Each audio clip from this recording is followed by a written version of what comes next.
All right, let's do a cold start here, JB.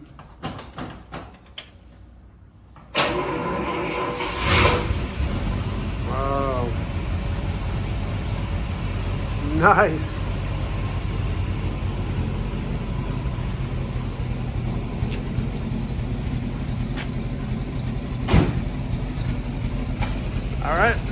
All right, let's back it out. Okay, JB, it's a big day today, and I'm not going to pretend it's a happy day. No, not really. But it's a necessary day. Should we put it that way? Yep. So why don't you tell our wonderful viewers what is going on?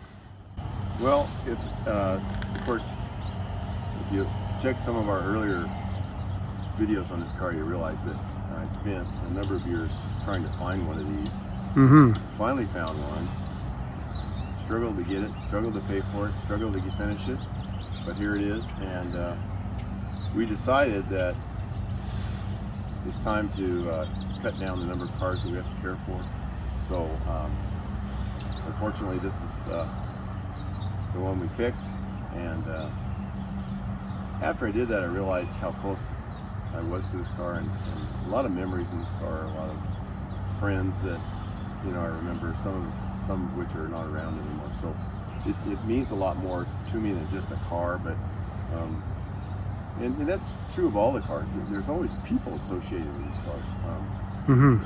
These cars draw a particular type of person that is a little bit different than the average kind of guy. And if you want to care for something like this, if you want to buy it and restore it in the first place, you have to be a little bit eclectic, you know. It's easier to do a Camaro or a Mustang or something like that, and I get that. It's nothing wrong with that. But it's a particular type of person, and I think that connecting with the people that own them and drive them and appreciate them is why you do it. A lot of the reinforcement that you get. Financially, it very rarely makes money, and so I don't worry about that. I worry more about the experience that you get from them. And so I'm having to say goodbye to this one, which is not, I didn't realize how difficult that was going to be. Came real close to not selling it, but I think we found a guy who appreciates it and is going to take care of it. Okay, so let's, some people may not have seen the videos we've done in the past. I think there's more than one about this car. Right. But But let's summarize, you know, what this car is, the year, make, and model, and kind of how long you've had it, what you've done to it. Let's just do a quick summary on that. Well, it's a 1941 Buick Roadmaster Convertible Coupe. And being a Buick guy, Yeah, you're a Buick guy. this, in my estimation, is the Buick, okay? I mean, I could defend that on a lot of different counts, but it hits a lot of the really good things about Buicks. Styling being the obvious, usability. It's like a modern car. You don't have the downside you have with some really older cars. So it's a usable car, and so it gets used a lot more for that exact reason. And it still has the beauty, it still has the affordability associated with a car. It's a full classic, but you know, it's not priced like one. So Right.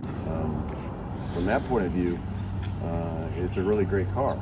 It's like I'm trying to talk myself into one. I just talked myself out of one. But I've had it a number of years and I've enjoyed it. And we're going to take that those resources and put it over into the other cars that need to be finished. But I bought it from a guy I've come to be good friends with, and a lot of stories, a lot of history. It seems to start and run so easily, like Yeah.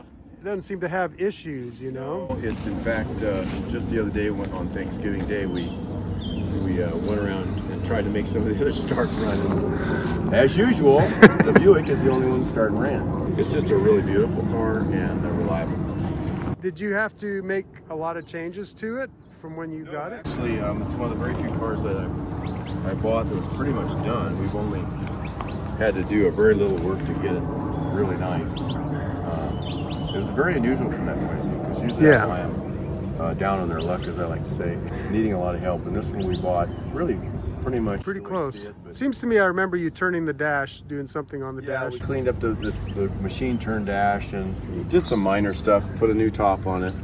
Did it properly. You put the correct visors in it, which it didn't have at the time, and and really beyond that, it really wasn't much to do. Right. Which is a good way to buy them, actually. I think you have no idea how much time and expense goes into a car like this. It can be really a lot, and if you can buy one in really good shape and have an opportunity to talk to the owner at an auction setting, that's not possible. So sure, you know, the idea of talking to the actual owner is really, I think, worth a lot. So you bought one in good shape and you made it just a little bit better. You can feel good that it's moving on in life in a better condition than you found it. Exactly. So that's cool. I mean the chrome is so beautiful on this thing. Yeah, it's in such good condition. Lived a sheltered life from probably the very beginning. What do you think about this model year in particular, this 41? What kind of stands out to you that you kind of like about it? 40 was the beginning of the new design for Buick and Chevrolet as well, and Pontiac and Oldsmobile. That was the beginning of that era. Every decade in those times, GM and to some extent Ford would start evolving from the last decade's cars into the next decade's cars at the end of the decade. So you can see that pattern very distinctly. And if you watch and notice the cars, there's always a transitional car, and then there is the first car of that generation, and this is the first car of the generation. The first car that was a torpedo body, as General Motors tagged it, was the 40. And the 40 is lower and wider and longer. Yeah. And this really is I think probably a perfecting of the concept in the 1940. And then 42, of course, the war came along and cut off most of the production. So the 42 is extremely rare, and very few of them built. And then after the war, of course, they take a completely different tack. They started with in 46, they started building a completely different car. Right. Okay. This was a really truncated period in the design phase that is normally lasts for 10 years. I think when you don't want to sell a car, you price it where they won't buy it. Right. And we did that for quite a while. And I wanted somebody locally to buy it. I wanted to have some access to it. A friend of mine desperately wanted to buy it, just didn't get around to actually doing it. And I held it for him for forever. So it has a really interesting history. I don't think it wanted to go anywhere. And I didn't want it to go anywhere. Ultimately, we want to take those resources and put it into another car that needs to be finished. And I think that's a really good place for it. I mean, just everything, doesn't matter where you look, it's just in really great condition. And I think a lot of that was that way originally. Yeah. This car's probably been garaged most of its life. And treated with a lot of care by people who actually knew what they were doing and didn't care what it cost. Yeah. They just wanted to do it correctly. And if you take that attitude, I think you usually benefit dramatically from what you do, because you stop worrying about what it costs and just do it correctly. Yeah. When you come out the other end, all you see is the end product. Right. Wow, that hood is so long. Yeah. It goes from here to there and back again. Classic Roadmaster. Yeah, and you remember too that a Super would look real similar, but it would end about right here. Okay. So that's how you get that beautiful long hood relative to the cockpit. Right. And that really has a huge influence on the styling. And I think it's one of the reasons it was one of the few Buicks accepted in the Classic Car Club, because it just is a beautiful body style. Yeah. And they're relatively rare. I mean, they did make a lot of Roadmaster convertible coupes. So it really, I could tell you some stories about going to classic car things where the Buicks outshined a lot of so-called big classics. Right. In performance, and it's because that's how they were they were designed. It's kind of like a car that had it all, right? It had Yeah. beauty, it had speed and power. Right. It was fun to drive. I guess you kind of have a Right. really great combination there. You're making this terribly difficult. I'm Barry. sorry, I'm making it worse. You're making a bad situation untenable. And for those that are wondering, it took me a while to coax JB to even Yeah. do this video because he doesn't want to think about it. Nope. It's already a hard day as it is. Yeah. So the transporter's coming today to take it on, and maybe we'll see this car in a video in the future sometime. Maybe we'll see something else happen. Well, ultimately, you have to face that possibility. You know. Yeah. It's not a human being. It's an object, but they get under your skin. Yeah. They really do. Right. And you think of the memories that you get in these cars, the people that you took for rides. Right. My favorite memory of this car is we're going to a concours, and I just met what would become later my son's wife, Oh, really? and we ran out of gas.